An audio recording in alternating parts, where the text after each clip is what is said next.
and our dear friends in Hawaii and in Chicago. So today, as I said, we'll have a Sangha meeting with a presentation from the board.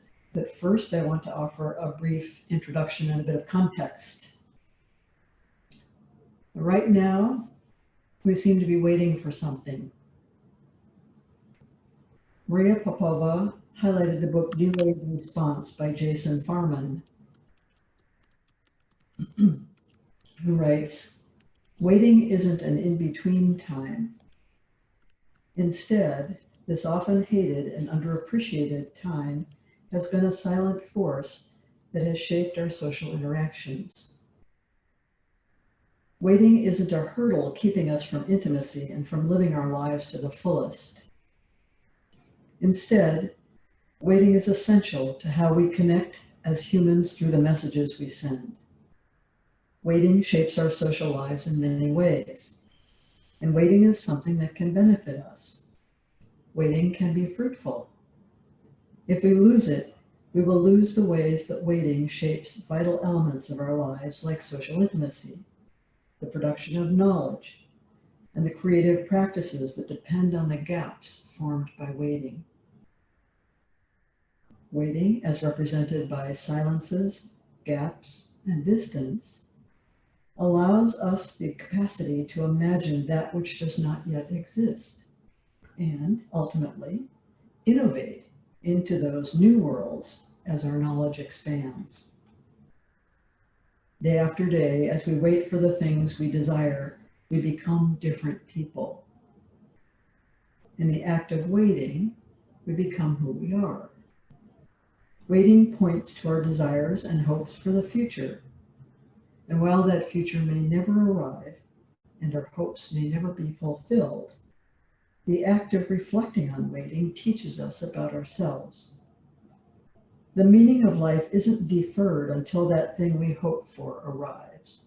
Instead, in the moment of waiting, meaning is located in our ability to recognize the ways that such hopes define us. So now consider this. The Spanish flu lasted 3 years, from January 1918 to December 1920. The Great Depression lasted from 1929 through the 30s, continuing basically until the start of World War II in 1939, a decade. World War II followed and lasted from 1939 until 1945, 6 years. The Great Famine in China of modern times lasted from 1959 to 1961 and killed between 15 and 30 million people. By comparison, we have been sheltering at home a little more than 3 weeks. I'm not trying to scare you or minimize the difficulties. I'm pointing out that humans are amazingly adaptive to life circumstances, and we will be too. The key in all of these crises is that people work together and that they support and encourage each other in the midst of danger. While anxiety, fear, and dread are contagious, so are calm and mindful attention, courage, mutual care, and encouragement. Many people are facing very grave losses, and there are no doubt more to come. The painful thing about community is that you feel not only your own losses, but the losses of others so keenly. As Carl Jung said, the price of consciousness is pain. But the great strength of community is the commitment to each other and the mutual care that sustains us. And it has never been more important to stay awake, to avoid anything that distracts us from experiencing the utter aliveness of this moment.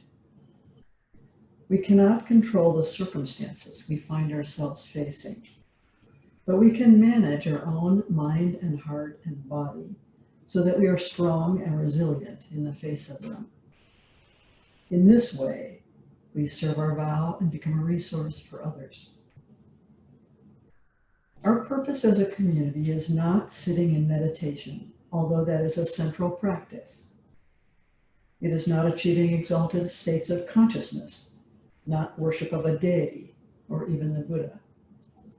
It is not simply fellowship and being part of a congregation. It is not being less anxious, less angry, more calm and kindly. All of these things may be byproducts of our practice together. But what you tell me, what I observe, what our times and our circumstances need, what is most satisfying, creative, meaningful, connected, what is most wise and compassionate, is this profound spiritual life that is shared, liberating, joyful, and a force for good in our own lives and in the lives of others. We are in relationship with all being, with all life on earth. And that is one powerful teaching of this moment. Whatever circumstances we encounter, we can decide to meet them nobly with ever-expanding wisdom and compassion, and we can encourage and nurture others. We can learn so much from this experience.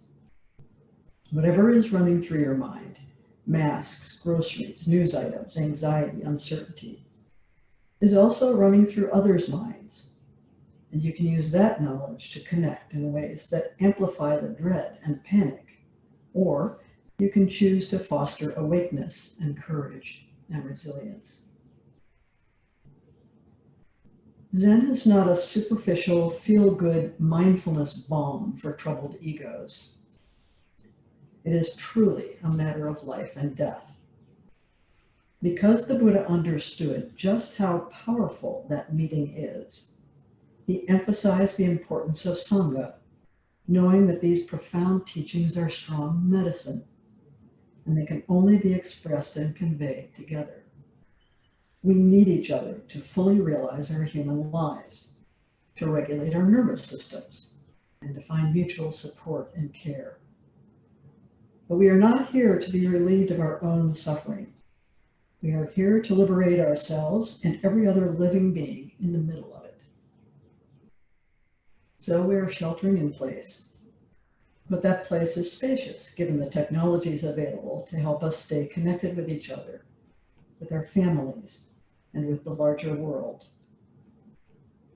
Information is abundant, even overabundant. And collectively, we are rising to meet the challenges. Researchers, doctors, nurses, journalists, postal workers, garbage collectors, restaurant workers, school teachers, artists and musicians, spiritual leaders, and on. We are doing our best at Appamada to support you in as many different ways as we can, with opportunities for connection every single day. We have just finished the writing intensive led by Robin Bradford and Judy Myers, and we will be planning other intensives as well. We have had to make some adjustments to our online configuration in response to the various upsets of the Zoom world, and so it is a bit more inconvenient but safer for our meetings. Please know that many people are working to make it possible for us to offer what we hope will be supportive of your practice and your life. Kim Mosley and Ann Heinen have been heroically researching and implementing the Zoom technology, which seems to be changing daily. Jessica and John Eric Steinbaumer have helped teach us how to use new features, such as the webinar, and have supported Flint's inquiry sessions so beautifully. And many thanks to our new teachers, Wednesday evening facilitators, and to Ann Lipscomb and Kathy King-Trice for organizing the mask making initiative. Our board, from whom you will hear in a minute, has been working tirelessly, and our councils and teachers continue to meet weekly for supporting the Sangha in this interim state. Most of all, our heartfelt gratitude for all who are continuing to support Appamada through your contributions. We all benefit from and deeply appreciate your care for our Sangha in this difficult time. We are in advanced training and a long-term intensive, as I have mentioned, and we can help each other and everyone manage the new forms, physical distance, wearing masks, hand washing, and so on. I know we will be feeling the effects of this pandemic for many years to come, but I believe we can weather the immediate dangers over the next 12 months or so if we use our practice and our vow wisely. Please know that we support you and care for your well-being, body, heart, and mind. We'll learn together how to use the technology in support of our spiritual practice, community, and vow. It seems it is allowing participation by folks far away or otherwise unable to come to Appamada, and that is such a good thing that we may discover we want to continue with it. So now I would like to turn you over to John Eric, who will speak on behalf of Appamada's marvelous board. In case you don't know, these are the board members: John Eric Steinbommer, Jason Still, Robin Bradford, Reno Gunta, Clayton Maxwell, Mitch Solomon, and Flint and I as ex officio members. John Eric brings a wealth of knowledge and experience to his role as board president, so I will gratefully hand the screen over to him. And when John Eric is finished, I'm going to ask him to say a few words about the changes in our Zoom connection. The issues have been widely reported, and we've had to make these changes as a result. Then we'll have some time for your questions and reflections. So John Eric. Thank you, Peg. Hello, everybody. It's really nice to see everyone. I've been kind of scrolling through everybody's video images, and it's really heartening to feel connected to you in this way. And so I'd like to share my screen if I could. It looks like that needs to be enabled for me somehow. Okay, great. Thank you. I think if you're made a host, it can be. Great. Yeah. Mm-hmm. Okay, I think we're set now. Okay, so here's the board. So there are 4 officers, as you can see: myself, Nathan Smalley as vice president, Clayton as secretary, and Jason as treasurer. Also Robin Bradford, Mitch Solomon, Mino, and Peg and Flint as ex officio members. And as you may have seen during the update email that I sent out, this is an effort to really connect the board with the greater Sangha and have more transparency and vision into what the board does, and also to encourage anyone who wishes to participate on the board to please step up and make your voice heard. This is something that I know that I found to be very enriching as a practice. You know, seeing this kind of way of serving Appamada as a practice has been really something for me, and I know the other board members feel that way as well. And if you have an interest in that, please let one of us know. We'd be happy to talk with you more about why we do this and the benefits of it. There's rolling terms, so we each serve a 2-year term. We have the opportunity to basically re-up about 3 times. And the way that that you might be able to serve is, I think it's towards the end of the year, towards the first of the year, there's typically someone rolling off the board, and there's an opportunity for someone to come onto the board. So someone would nominate you, or you would nominate yourself, and then we would all vote, and then you would be able to participate. So yeah. Oh, and just so you know, so there are some slides in here, and really this is meant to be conversational. So please feel free to, if you have a question, unmute yourself and ask a question, or there's a period at the end where we'll just kind of open it up for questions and discussion. Or if you'd like to know more, feel free to email me personally, and I'd be glad to follow up with you about this as well. Okay. So a lot of what we work with on the board is the financial side of Appamada. So I wanted to share with you a little bit of financial data just so you have some visibility into this.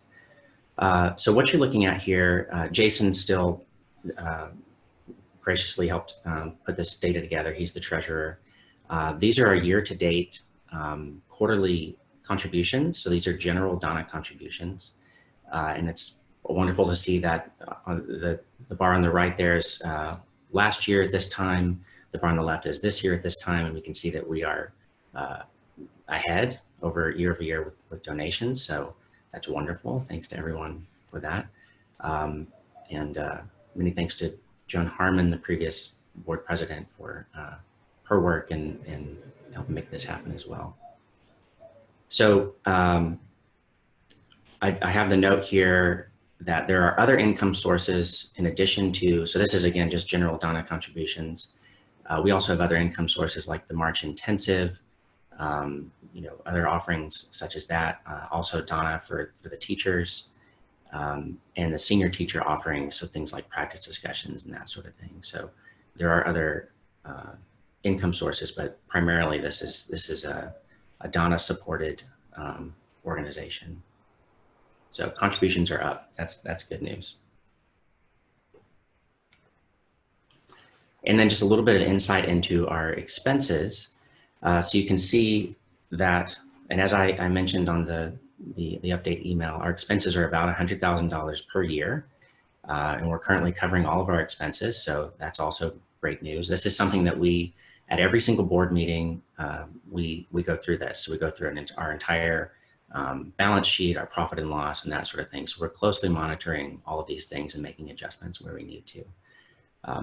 But just generally, you can see that the buildings and grounds are an expense, and office supplies, technology, contributions. There's a note there that was so that's us donating to other organizations or dues to like Liaison Teachers Association, that sort of thing. And then I think, as Joan Harmon pointed out last year, there are some fees that we pay through PayPal when donations are made or contributions are made through PayPal or payments. So if it's possible to contribute via mail, via check, or something like that, that's preferable. Of course, anyway is great, but we do pay some fees through PayPal. So that's just for this quarter. That's the fee we're paying for them. That's just how they do business. And then there's a little bit of breakdown here with the building and grounds details. So our rent to date, cleaning services, maintenance, pest control. We had some pest issues that have been addressed. And then we have some other expenses like professional fees and travel, which obviously that's going to be greatly reduced now. But that's kind of the overall financial picture for this quarter. So one thing that we have in mind as the board is, because things have changed, as Peg was alluding to, obviously we're all doing this in a different way now that we're not visiting the Zendo in person. We're going to be, so the board had a special session a couple of weeks ago.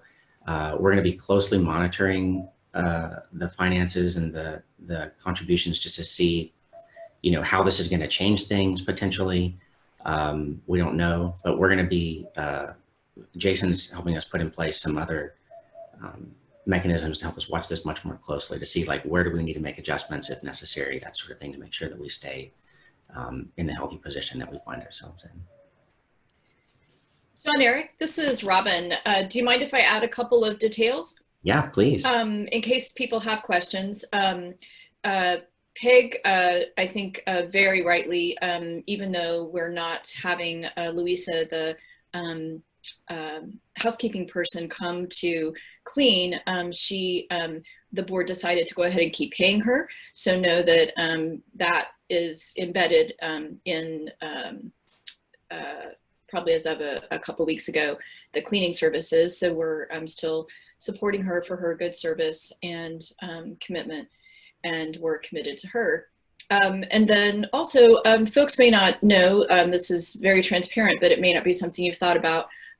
So just for transparency's sake, the rent that we pay in this amount is for a quarter. So it's for 3 months, Mm-hmm. 4 months, 3 months. 3 months. 3 months is, thank you, yes, math, I can do it.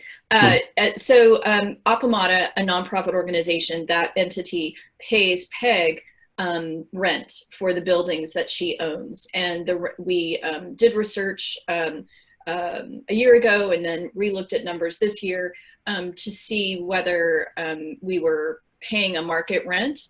And we, I would say, have a very good deal based on what a similar property would rent for, and we have a wonderful landlord. So anyway, just to let you know kind of how all that works, and if people have more questions, the reason we're holding this meeting is not so much for John Eric, though he's doing wonderfully to run us through slides, but also to hear back from you guys. And so, you know, you may not have thought about what questions you have, but this really is a time for the board to, our intention is to be transparent and really invite you into whatever questions you may have. Thank you, Robin. Yeah, so if you have questions, go for it. Yeah, and anybody else from the board or Peg, please do chime in as we go through this too. Okay, I'm gonna move on for now, and then we can always come back to this. So the next item we wanted to address was this bequest from Robin Rezo. So she, as most of you know, was a Sangha member, a very dear Sangha member who passed away in August. And she bequeathed $300,000 to Appamada, which is just incredible expression that she gave us.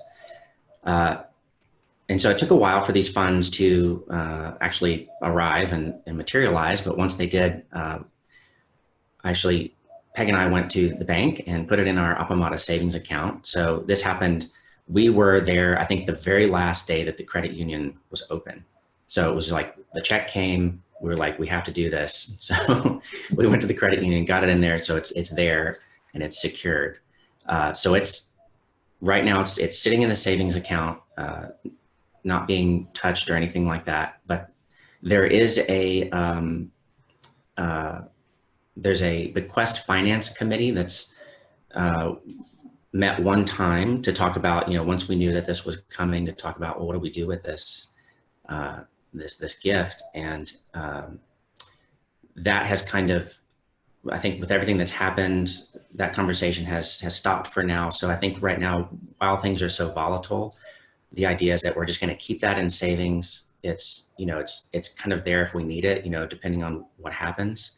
But the idea is really just to like leave it there, leave it alone. And then once things start to stabilize, or, you know, once it kind of becomes more clear what's happening, this committee will reconvene and decide what will be done with this this bequest.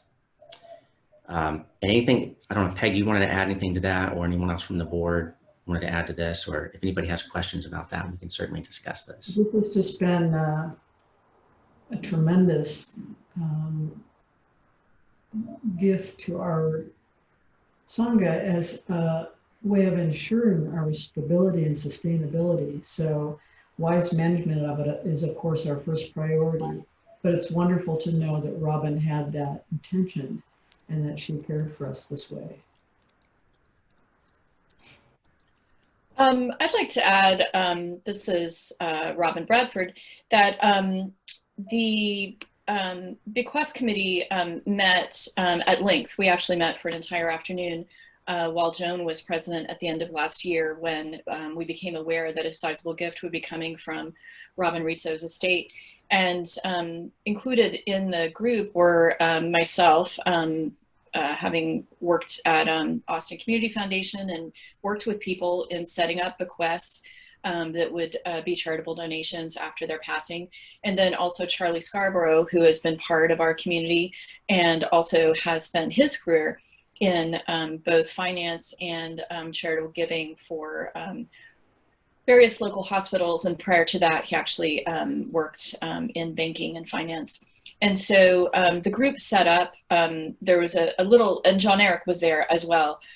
So the group actually set up a basic, I would say, maybe not instrument, but guideline on how the funds would be used, how they would be invested in terms of socially responsible funds, and some basic parameters. And then that information, as I recall, was then shared with council members to get their consideration on that. And Charlie Scarborough and myself, based on our professional experience as fundraisers and folks with, I don't know, combined, I don't know, 60 years in the field, we recommended that the board consider investing the funds to use them for the long-term support of the Sangha, as opposed to spending them outright. Generally, in the world before this pandemic, that when an estate gift is given, the idea is that it's used by a nonprofit in a way that reflects that lifetime commitment and that lifetime gift. And so, frankly, all of us are actually usually more able to give more generously after our death, and anyone can include a percentage of their estate or an amount in their estate, as Robin did, in your will. It costs nothing to do that if you're updating your will at any time, or as a beneficiary of your retirement account, and some other accounts, life insurance, that sort of thing. So it's an option that any of us can do. And Robin was so wise, as we all knew her, and so wise to do that for our Sangha. And so the intention of the board is to be the very best steward of those funds in honor of Robin's life. And so as things come to the new normal post-pandemic or post this part of the pandemic, we'll have more information about that. Right. Yeah, thank you. And I sent through the chat some additional data points. The quarter to date interest for 2020 is $65.23. This year versus last year was $7.54. And the $300,000 was deposited on 3/17. So it's generating interest. Yeah. And also, Sunny had a question on the chat that maybe John Eric or Jason can answer, is who is a member of the finance committee? Well, I think you were going down the list, Robin. So myself, Joan Harmon, who else is on that committee? Charlie Scarborough? I meant the regular finance committee, not the bequest one. I think that was what Sunny was asking about. Oh, I'm not aware of a separate finance committee. I think that was the one I was alluding to. Oh, okay, great. Yeah. Yeah, that's it. Yeah, and PEG. And PEG, of course, yes. That was just, I mean, the finance committee is really the board.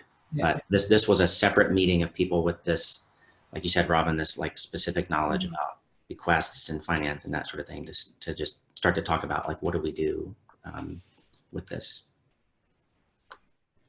I have a question. This is Bridget. Can you hear me? Yes. I'm sorry, I haven't used my voice this morning. I didn't realize it's hoarse. It's so nice to see Robin's smiling face in front of us. Yes. I have two questions. One, would it be appropriate for us those of us who would like to send some sort of, I don't have an address for her sister, but just to stay in touch with her sister or tell her how grateful we are for this, because I wasn't aware of it until now. And then secondly, I'm curious whether it might be prudent to at least take 10% of this, say $30,000, and invest it even at a 3 to 4% return. We would get between $900 and $1,200 per year. I know the market's very volatile, but some of the basics of investing are buy low and sell high. And while there's still some good either corporate bonds or stocks that could be acquired, that would be, I think, a steady 3 or 4% return without risking the entire thing. Mm-hmm. That's just an offering of a thought. Yeah, thank you, Bridget. So yes, I think that would be very appropriate for your first question to send an offer of thanks and gratitude to Robin's sister. I have done this, by the way. What's that, Peg? I have already done this, by the way. Sending the thanks? Yes. Yes. But if someone wished to send their own thanks to her, I think that would be. Yeah. Okay, yeah. And then the second point, that's outside of my really skill set. But I think we'll add this as, so that the board is meeting not next week, but the following week. And we'll talk about getting this committee up and running again, and deciding what does it look like for, how do we invest this and when, and that sort of thing. So yeah, I think your idea is certainly worth including in that conversation. I have actually served on an endowment committee before, and so if I can offer any help, just let me know. Okay, thank you.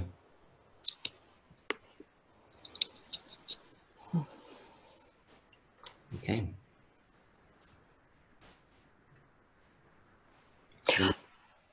Yes, Kathy? Yes, I had another thought, and if some of that money needed to be put into something that would have an insurance backing, such as CDs. So I'll just put that out there. Thank you.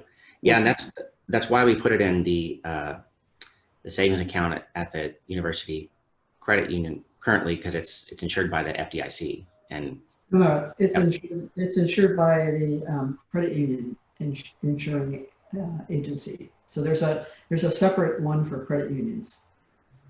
Right. Yeah, it's called something else, but it's some, yes. Thank you. We thought that'd be the safest place for it right now. Thank you. Thank you. Okay, the next thing we wanted to talk about was the generosity initiative. So that it's this wonderful statement that Robin offered there on the slide.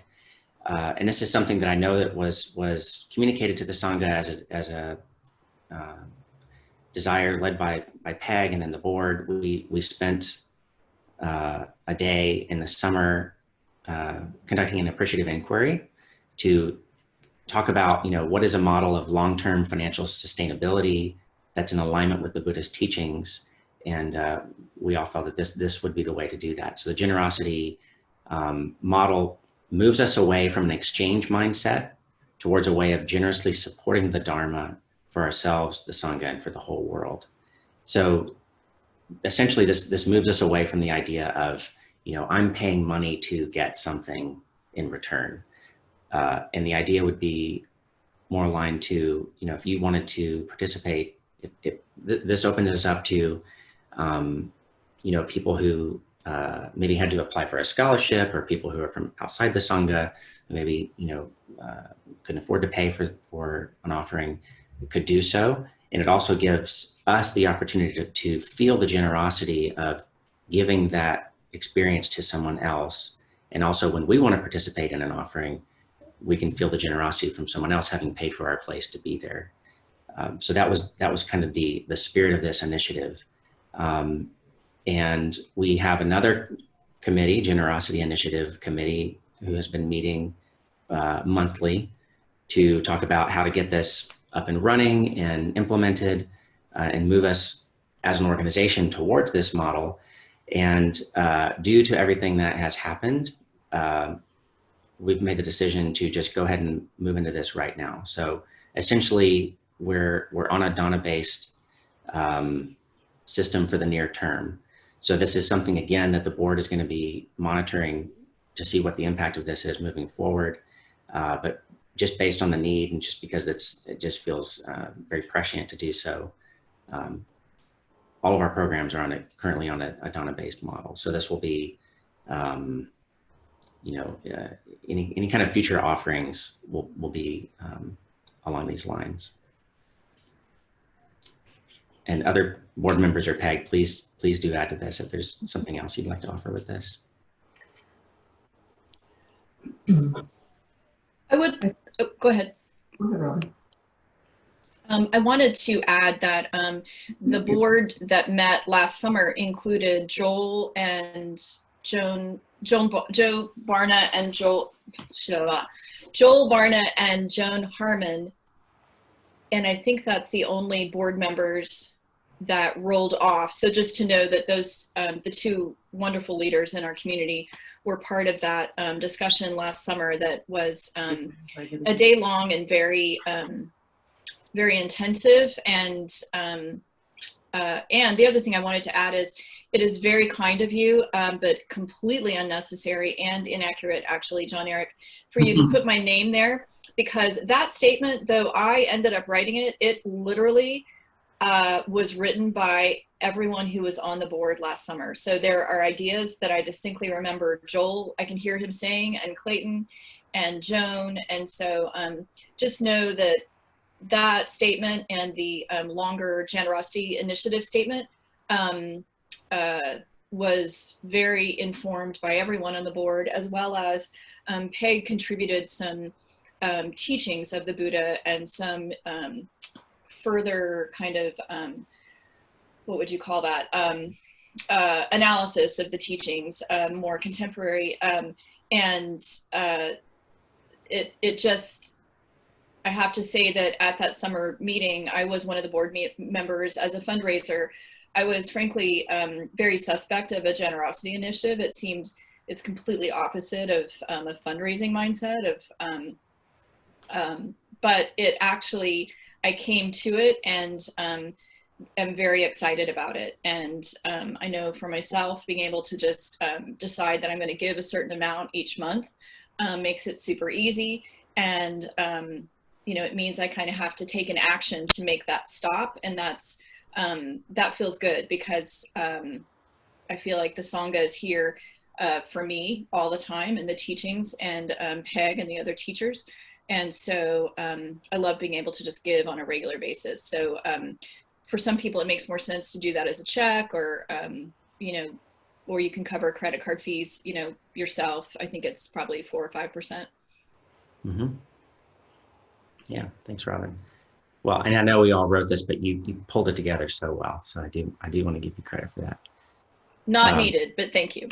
All right. Just interject that there's so many really nice comments being shared in the chat, and to please consider verbalizing those comments so that people who hear this recording later can also enjoy what it is that you are offering. Sure. So yeah, Sunny was asking if there's a suggested amount for participation in an activity. That's right. Shirley Campbell. I'm sorry. Oh, sorry, Shirley. There's not a suggested amount. So everything is, it's purely based on what you feel compelled to give. And I would like to add, if I could, that, and am I showing up? That we have the amount that Appamada spends yearly, but that does not include any support for our teachers. And that support is always done through Donna. And we are a very generous Sangha, but our teachers are largely donating their time. And I'm thrilled that in 2020, we are covering our expenses other than our teacher compensation. And so we need to kind of keep that in mind. And I'm not sure how to do that. I think this would be good for the board to consider. We talked about having like a thermometer to show where funding needs and donations. And we need to just keep in mind our precious teachers. That's right. Thank you, Joan. How do you enter this conversation? This is Joan Mueller. I don't know how to ask a question. We can hear you. Go ahead. Okay.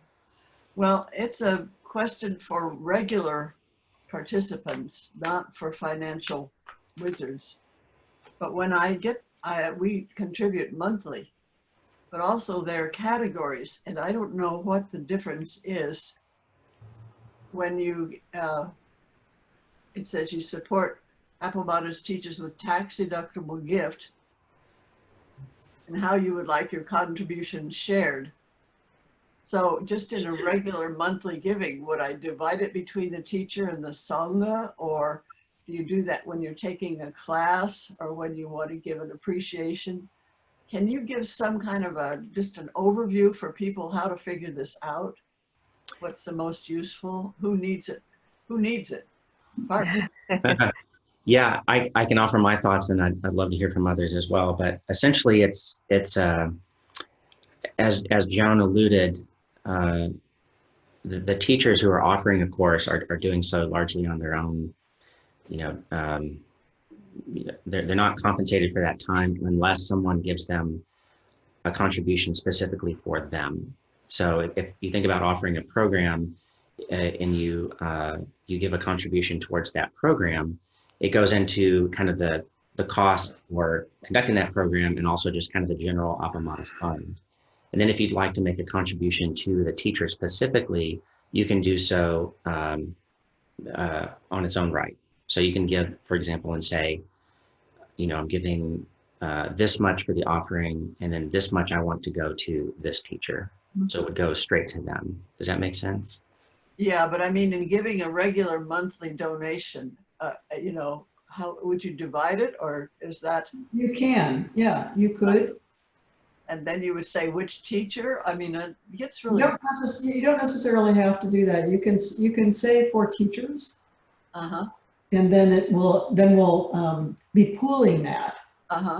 This is what was all going to be logistically set up in a way that helped introduce it to people. So part of the issue is we're being sort of catapulted into something that we were planning to introduce and explain in a different way. So this is all kind of new for folks because we haven't really had a chance to communicate how it will be handled. So maybe that's something that the board can talk about at the next meeting. Yes, and then there's also, if it's for a class or something, then you decide that separately. Yeah, that's up to you. So the funding that's for the contributions that you make toward a class,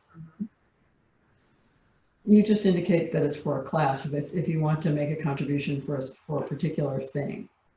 But in that category, it also has a category for the teacher, the class and the teacher. It's just really, there's too many decisions, and what would be the most useful is, We wanted to make it possible for people to make contributions directly to the teachers and also to Appamada. So we wanted to make it possible for any contribution that people can say, we want to allocate some of this for teachers and some of this for Appamada. Okay. So basically that's all you're deciding. Yeah. And ideally, someday our donations would be so great that we would cover our expenses and, oh, am I muted? Oh, no, good. we can hear you. We would cover our expenses and have money in addition that we could then give to our teachers. We haven't gotten to that place yet, but it looks like in 2020 it could happen, And then when you have time, Bill also has a question. I don't know what it is. You want to do that now? Sure. Okay. Okay. I was on the board of a condominium association about 20 years ago. And at that time, in order to maintain your 501c3, you had to give away 6% of your assets to some cause not related to supporting yourself. Oh, that doesn't apply to religious organizations. Good. Okay. I'd like to ask something. When we've talked about this before, the generosity initiative, the idea that I heard was that you're already paid for and what you're giving is for the next people It's who just follow you. It's just out of your own generosity. It's not even, doesn't even need to have an intention. It's just an offering. Can I chime in? Yeah, go ahead, Sam. So there are, if that model is confusing, I'm sure Peg's educated us to a certain extent, but there are a lot of people that do that and have tested it.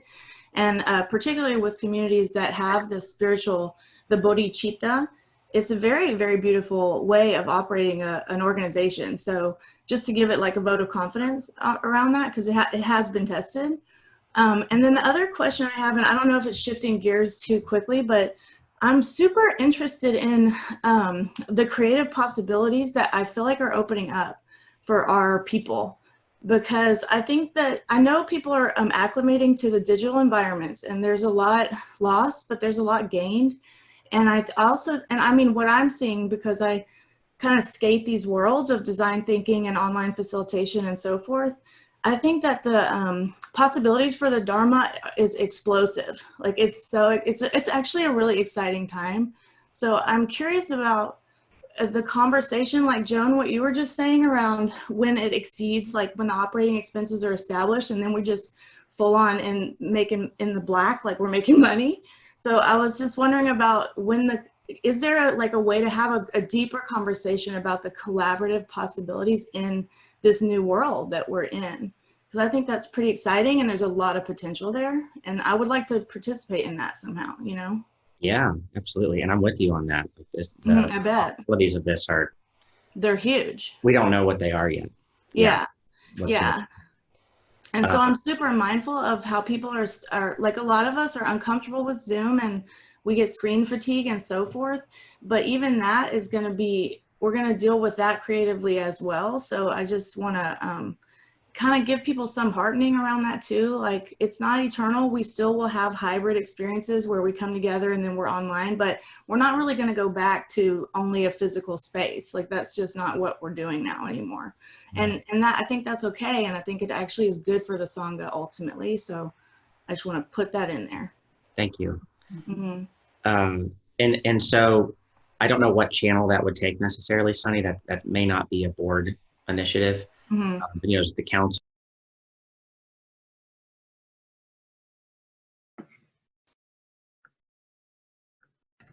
Man, Am I back? everything froze up on me. Sorry. No problem. It was nice timing. I'm like, it's going to be great. And it's like, intermittent outages here for some reason. I don't know what's causing that. I think Zoom has been doing rolling outages, I've heard. Oh, wow. Great. That's another helpful thing. But will you One of the ways to prevent that is to not use the video feed. So if you don't need it, you can shut that off. It reduces the bandwidth on the meeting. Mm-hmm. John, Eric, I think when Zoom took us out there for a second, we also lost your screen share. So if you want to, I don't know if you want that back up again or not, but. Your slides? It's okay. I think the last slide I had was really just about that we can just speak to it. Support for the Sangha during this quarantine. So, you know, it's very clear that the Sangha needs extra care and support right now. And just wanted to remind everyone that on the Appamada website, on the main, the first page, there's a link that says needs and offers. There's a needs and offers list. So that it's a spreadsheet where you can say, I have a need, or there's something I can offer to meet potential needs. So that's one channel that might be available to you or in either one of those circumstances. And also just wanted to open up the conversation and see if anybody had any ideas or had particular needs that, you know, what are some other ways that Appamada can support for the Sangha? Online Sangha meeting tonight, aren't you? Yes. Okay. I'm not sure. I don't think that's a question. John, Eric. Yes. This is Bridget. Barbara is trying to wave to you. She hasn't unmuted yet, but you might want to, she's been trying to get your attention. Oh, thank you. You're unmuted? Yeah, you hear me now? Oh, yes. And I was looking for raise your hand, but I didn't see it. This works too. On the menu. Yeah. Yeah, John, Eric, I'm still not clear where we are right now. Are we in some kind of interim space like Peg was talking about earlier in her Dharma talk about a waiting period or something? You know, on this generosity initiative, I thought it was what you were saying was that we just give what we can and what we want, and then where it goes, including the teachers and so forth, that will be taken care of in some way. And so that everybody can participate in anything without, having to write a check for that particular, activity or Dharma offering or so forth. So is that what we're doing now, or is that where we're headed? Is there some interim thing we're supposed to be doing now, or we can be doing now? So Barbara, here's Yeah. the distinction. Right now, checks or contributions that are not defined in any other way go into the general fund. Right. None of that money goes to the teachers. Right. If you want to contribute something towards the teachers, you need to let us know some way or another that you want some part of it or all of it to go to the teachers. And then it becomes dana to the teacher. So all of that, all of the contribution that you give to a teacher goes to that teacher. So but that's the old way, right? That's the way going forward. That's the way it will be going forward, because there's no other way for the bookkeeper to know that you intend any of those funds for teachers. Okay, so there's two separate pots. That's right. Okay, all right. And if you want to just generically say teachers, we'll have a teachers fund, and that money will go into the teachers fund, and it'll help fund things like travel to conferences for our new teachers, registrations for associations that we hope they will belong to, and that kind of thing. And then the board will decide how that money gets allocated from the teachers fund. Okay, good, thank you. Yeah. Otherwise, our bookkeeper cannot, determine that you wish part of it to go to a teacher. Okay, and this is a new way of doing it, or this is the way it's always been done? This is the way it's always been done.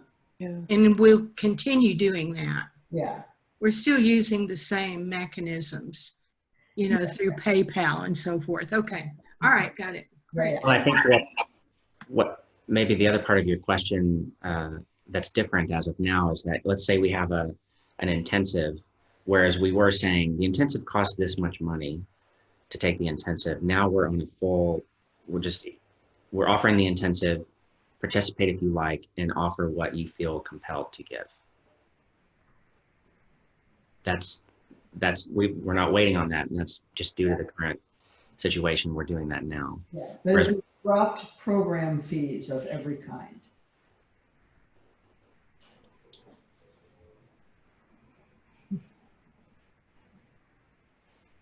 Joan has a question too. Go ahead, Joan. Oh, you're still on mute, Joan. She's muted.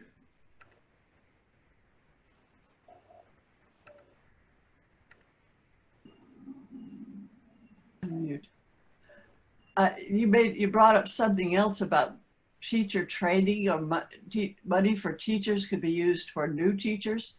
So it's not clear. Are you giving, when you say teacher, are you giving to a certain teacher or to a fund for all the teachers? You can do that however you wish. If you're at an intensive and someone is leading the intensive, and you say this dana is for teachers, as part of the contribution dana for the intensive, then it'll go to the teacher who's leading that intensive. But you might just want to support the teachers more generally. Okay. And so we want to acknowledge that possibility. Okay. Yeah. I'm wondering if there would be like a way to have a something to let people know about that on an ongoing basis. I can imagine if I just dropped into Appamada to do an intensive and there's this option to pay as I will, I wouldn't know about all these different ways that I could be supporting teachers. Right. As I said, okay, sorry, I missed that. Put these mechanisms in place yet because we hadn't even started the setup for the generosity initiative, which was going to be preceded by a fundraising campaign so that we could establish a kind of reserve to cover any costs that weren't covered in the new way. So none of that has been set up yet. None of it. We've been catapulted into it by this particular crisis. So we haven't set up the communication protocols or anything for how we're going to manage that. We're just notifying you at the moment that that's how we're going to be operating. Yeah. We're currently in flight and we're building the map as we go. Right, exactly. And we're building the plane as we go. And I think what's important for Sangha members to know is simply that, you know, I think the next intensive will be in May at the end of Joan's head student term. And normally, in normal times, there would be a fee associated with that. This time, you can rest assured that because, you know, some people have lost jobs, other people, their retirement account has dropped and their income has lowered as a result. That intensive, which would have cost whatever, $250, will have no cost associated with it. It will be free to anyone who signs up.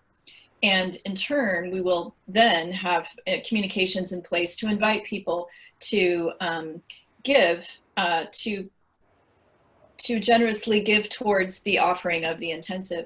But I think what's key for folks to understand is kind of at the high level is that because of your generosity this year and your increasing generosity over the last few years, Appamada is financially mature in that in prior years, just a few years ago, Appamada's expenses actually were a little bit higher than the revenue, but there was some savings. And so every year we just dipped in and had about $5,000 difference.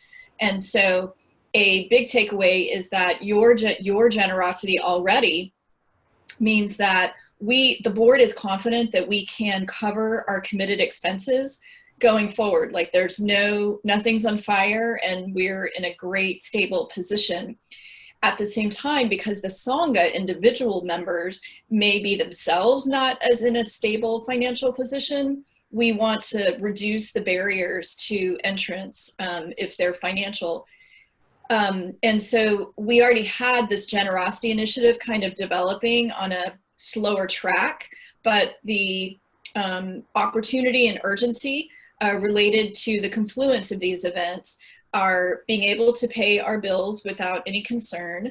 The, frankly, security that Robin's money provides, it's not our intention to use it to pay the electric bill or something like that, but it does provide a kind of security that we can take a little bit of a risk in doing what we know is the right thing to do from a Dharma perspective in offering the teachings at no cost, offering programs at no cost at this time. And it may be that at a later time in the year or next year, we'll realize that financially we weren't quite ready for that and we'll need to, you know, put fees for programs back in place. But that will also be in response to feeling more confident that people can afford to pay for programs. And so if it's a little bit confusing, it's because there are kind of three things moving as they do in the world, kind of arising simultaneously and frankly, in the favor of our Sangha and our practice. I would like to just clarify one thing. And that is, in the past, when we've had lower donations, one of the ways that we've been able to still cover costs is PEG wasn't charging us. We didn't pay for utilities, we didn't pay for web. And so at this point, we're trying to put all our costs out there so we know what it really costs to run Appamada. And with that, you know, we all understand what a terrible time this is. And we're, you know, our hearts are full and we're just hoping for the best for everything, for everyone. Yeah. The most important thing is to keep the community together and to help people find ways to support each other and to discover who needs additional support and care so that we can provide that. We're all in this situation. Nobody's apart from it. And we want to use our practice as a way to support each other and to support our loved ones and to support our communities and to support the world.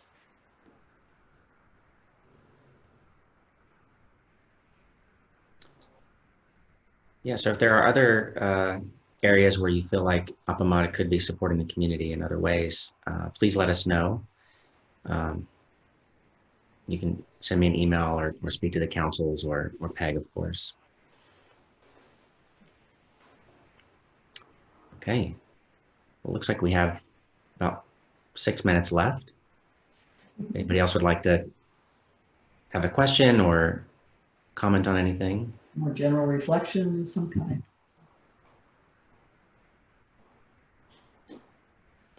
I'm very, very grateful to have so much support from the board and from all of you. It makes this work so much more gratifying for me. And I hope you feel well supported by the Sangha. That's my intention. I think I would add, I think we've learned a lot about our finances over the last couple of years, and it was great to present this to the Sangha because it's important. Ask your questions. It helps us mature as a Sangha financially too. So I love hearing all these questions. I think it's good feedback for us to respond to. Yeah, thank you. And if there's anything else that you want to see, should we do this more often, maybe quarterly or something like that? Certainly during these uncertain times, feel free to let us know. You can send me an email personally if you like, or if there's other things you'd like us to bring forward to the Sangha, we can adjust and do that too. So. By the way, you can send a message to anyone on the board or anyone listed on the people page by clicking on their name or their picture. And it will open up their contact page and there's a little place to send a message and they'll get that message in email. So feel free to contact board members, teachers, or anybody in that way. It's very easy. And also on the main board page, there's a form to just send a question to the board too, if you like. Well, I just like to express my gratitude. This is Bridget, and it's really been helpful. I remember about a year ago when the first financial information was presented, when Joan was president, it was very enlightening, and you've simply built on that, and your presentation was very clear and concise. So I want to just say thank you. I know these things don't just happen magically, it takes some effort, so I'm grateful. Thank you, Bridget. Yeah.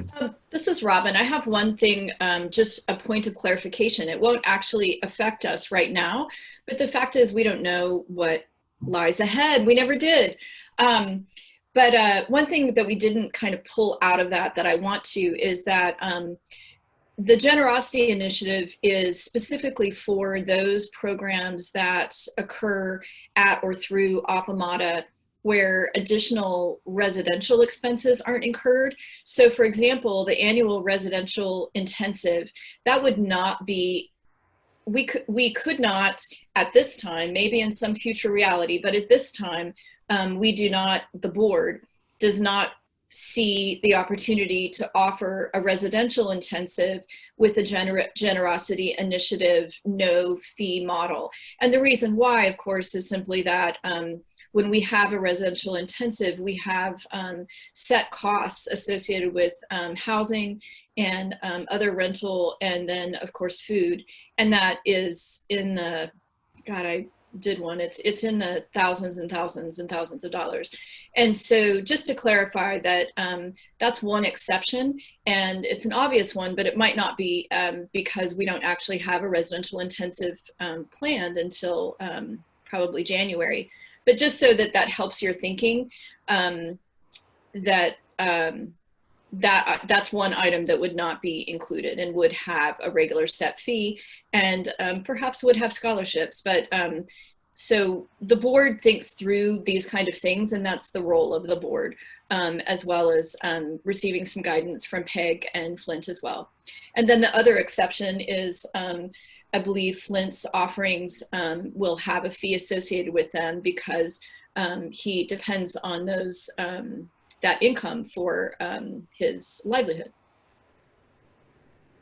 So anything that you're doing directly with Flint would have whatever fees associated with it that he charges.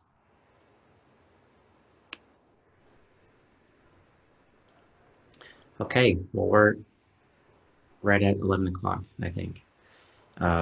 Thank you so much, everyone, for for being here. It was an honor for me to be able to connect with you guys in this way. It's good to see everyone. Thank you, John Eric. Thank you.